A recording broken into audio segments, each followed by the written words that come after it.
I have Mason Crivelli's Osmanthe Kodoshan. The perfumer is Stephanie Bococci. She's most known for probably MBCI Invasion Barbar or Mason Crivelli's Rose Saltifolia, which that's a good fragrance. It's like this aquatic rose, done really well. One of the better ones that I've smelled. Um, so the notes are osmanthus, star anise, black tea, Sichuan pepper, patchouli, tobacco, labdanum, and amber. I do mostly get these notes, especially on the dry down. And minus the osmanthus, actually. The osmanthus is more in the opening, and it's kind of this fresh osmanthus. It reminds me of a little bit of Perfume to Empire's osmanthus interdite. I think that one is a little better on the opening, but this one's not bad on the opening. Um, then it dries down to kind of this, if I smell it close up, I get that pepper, patchouli, black tea, ambery vibe. From a distance, maybe like a peppery tea, a little bit, patchouli. It's blended well to where you kind of little bit get all the notes. I would say the Sichuan pepper kind of sticks out if you think about it. That's something about pepper to me. I don't really get it, but then when I think about it, it's kind of like all I get when I smell close up.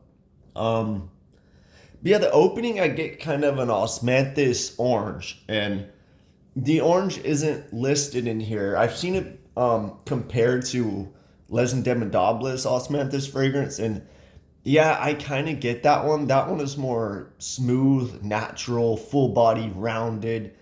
Um, but I also get the Les Indemodables Sheeper. That's a big orange. I kind of get that in here too.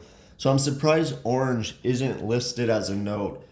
The price for this 130 for 1 ounce or 275 for a 100 ml. So I feel like these went up in price, but maybe not. 1 ounce ain't bad if you like this fragrance. I mean, it's not great, but at least you have the option of getting, an ounce for 130, which if you have a large collection that will last a while. 275 for 100 ml. Um, Let me think. You know, in today's market, it's kind of average, which is ridiculous. I feel like unless you really like one of these fragrances from these brands, I would get an ounce or try to get the 100 ml at a discount. It's kind of pricey. This brand's quality, it's not horrible, but it's not great. And their extracts, so I didn't know this, 340 for a 50 ml, 585 for 100 ml. 100 ml, 585. That's more expensive than like Chanel as exclusives or Frederick Mall brands that are known for being expensive. That's double their regular ones. And the crazy thing is that I noticed is since 2023, this brand has only released one from their regular line.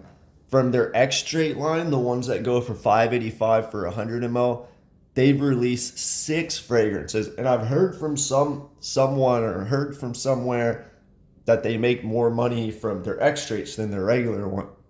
It makes sense. All they're releasing is X-Straights. And I don't know. I feel like the X-Straights from this brand are the ones that are no good. I mean, I guess some of them are interesting. You got Quentin Biche doing this interesting thing a little bit, but in my opinion, they're like not the best quality, the X-Straights, and not the best, most well blended in a way. I don't know. So I'd stay away from the X-Straights. I feel like the longer you get into your fragrance journey, the more you're probably gonna regret buying the X-Straights from this brand, especially considering the price. And in addition, I feel like the X-Straights you will see at discounters, because they're just charging a crazy price and get a few people to buy the X-Straights, and there you go. You made a good amount of money. I just feel like you're going to be able to get them for cheaper, or you might regret it. But back to this fragrance, Osmanthus, Kodoshan. It's it's not my favorite. It's not bad. I was surprised when I put it on because I just dismiss a lot of this brand's fragrances, and I was like, this is okay. And Osmanthus is a note I just personally don't like. It might be my least favorite note. I don't like it, especially when you make it combine it with like fruity osmanthus, patchouli osmanthus, which is what this is, a patchouli osmanthus. I also don't really care for it when they mix it with leather. Leather, which is which might sound kind of, what's the word? I don't want to sound crazy. It might sound a little shocking. I don't like leather because I feel like most people that are really into fragrances like leather. I mean, don't get me wrong. I have some leather fragrances, but it's not something I would buy, 10 fragrances like a citrus. I'd buy a lot of citrus or what else? Like ambers or something. It's just leather's not something I'd want a dozen fragrances of. But it's decent actually. It's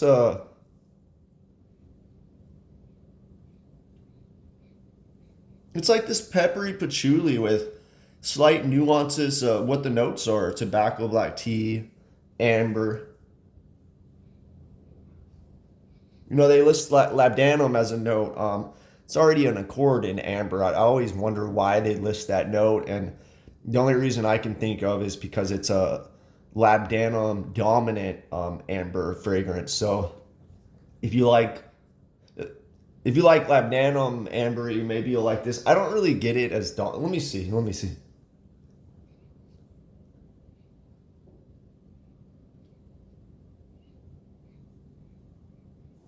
Maybe, I mean, maybe it's in there. It's one of the main parts of the amber accord, but it's not it's not crazy loud like some other fragrances I've smelled. But yeah, this perfumer seems pretty good. I've never smelled Invasion Barbar, but I know a lot of people hold that fragrance in high regard. And I know I hold Maison Crivelli's Rose fragrance in high regard. I think it's a really good beachy aquatic rose. I feel like rose is really good in an aquatic fragrance. At least the way Stephanie Bococci has done it, and I feel like she made this Osmanthus fragrance done really well. So I'd like to smell some more of her fragrances. She doesn't have many, maybe 20 or 30 listed on Fragrantica, but so far she's a good perfumer. It's just this fragrance isn't my style.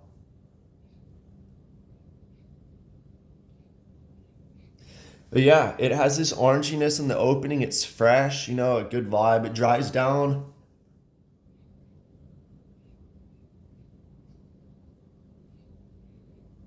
It dries down osmanthusy, orangey still a little bit. I guess I get it in there, but it's not.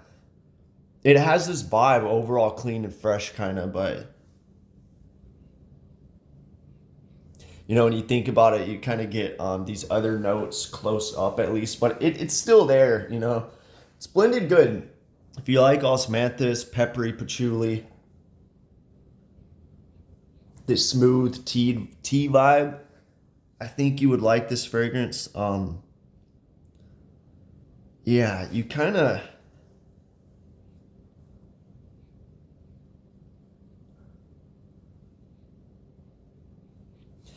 Yeah, I did think that osmanthus kind of dissipates, but it's still in there.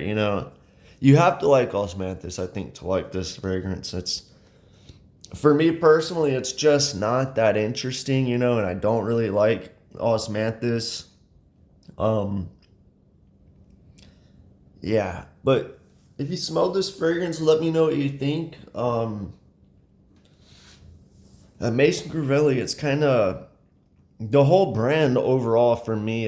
They're all, excluding the extracts, I would say. Um, Even them to some extent, but more in a modern, appealing way with the extracts. But their regular line, I feel like it's good, but they're all kind of they're above average. You know, I don't want to say they're 6 out of 10, but I feel like most of them are 7 out of 10, excluding a few that I feel like are pretty good. But even the ones I think that are good, like the Iris one, I think it's good.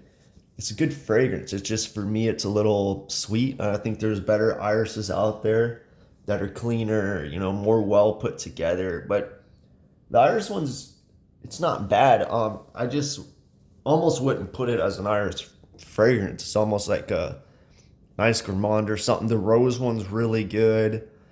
Um, yeah, you know, they got some good ones that I'd put in an 8 star range, but most of them are just good, you know, and I feel like you can find just good fragrances for less of a price. But yeah, so Osmanthus, Kodoshan, kind of a weird name, by Stephanie, but Kochi's a decent perfumer. So let me know what you think.